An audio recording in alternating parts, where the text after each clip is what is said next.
आपली काय मागणी आहे आणि आज कशा प्रकारचं आंदोलन करण्यात आलं?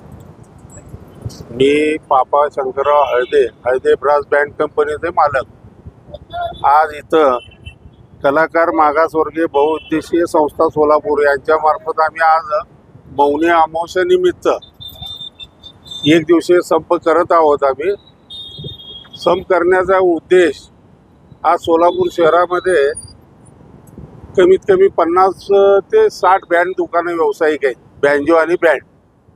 तर त्यांच्यावर आज घरी बसण्याची वेळ आलेली आहे। केवळ हे केटरिंग आणि इव्हेंटवाले हे व्यवसाय करू दे, आम्हाला त्यांच्याबद्दल काही हे नाही आहे, पण त्यांनी आमच्या बँडच्या ह्याच्यामध्ये त्यांच्या पॅकेजमध्ये समावेश करून आमच्यावर उपासमारीची वेळ आणलेली आहे।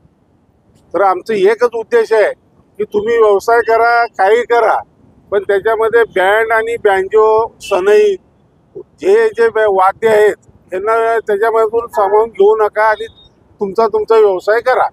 आज आम्ही शासनाचा 1 रुपयाचं कुठली मदत न घेता आम्ही हा व्यवसाय करतो।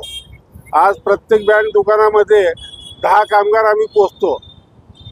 त्या 10 कामगाराच्या फॅमिलीचा कुटुंबाचा आमच्यावर भरोसा आहे काय, त्याची जबाबदारी आम्ही घेतोय। आणि हे जर आमच्या व्यवसायावर जर तुटून पडले असतील तर आम्ही काय करणार? तर सरकारला आणि या शासनाला एकच विनंती आहे की या केटरिंग आणि इव्हेंटच्या ह्याच्यामधून पॅकेजमधून बँड बँजो सनई हे व्यावसायिक जे वाद्य आहेत हे ना वगळून तुम्ही तुमचा व्यवसाय करावा।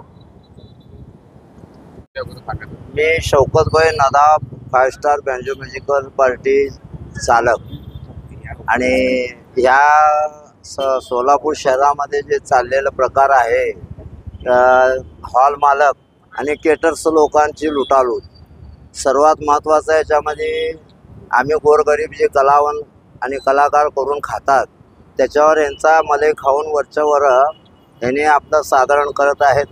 आणि या गरिबांचं जे लुटापूट व्हावं लागली याच्या पाठीमागं जे आहे यांचं घराचं निष्कारण बिघडत आहे। आणि हे लोक याच्या अगोदरसुद्धा 2-3 वेळा आंदोलन केले आणि आम्ही जास्तीत जास्त जाऊन सांगावं पण त्यांच्यासमोर सादर केलेलं आहे। त्याच्यात काय आम्हाला जिल्हाधिकारीकडून काय व्यवस्था मिळाली नाही आहे। आमचे एक निवेदनाचे असंच कळकळीचं निवेदन आहे जिल्हाधिकाऱ्यांना की याच्यातून आम्हाला गोरगरिबांची सुटका करून त्यांच्यापासून द्यावं। आणि दुसरी गोष्ट म्हणजे काय, यांचा जे व्यवसाय आहे त्यांच्या मनाने करून खाऊ दे त्यांना, पण ते आमचे गोरगरिबाची लाचलुचपत करून काय लागलेत आमच्यावर अन्याय करून, त्याच्यातून काय तर मार्ग काढून चांगलं निवेदन आम्हाला द्यावं एवढंच विनंतीचं आमचं हे आहे।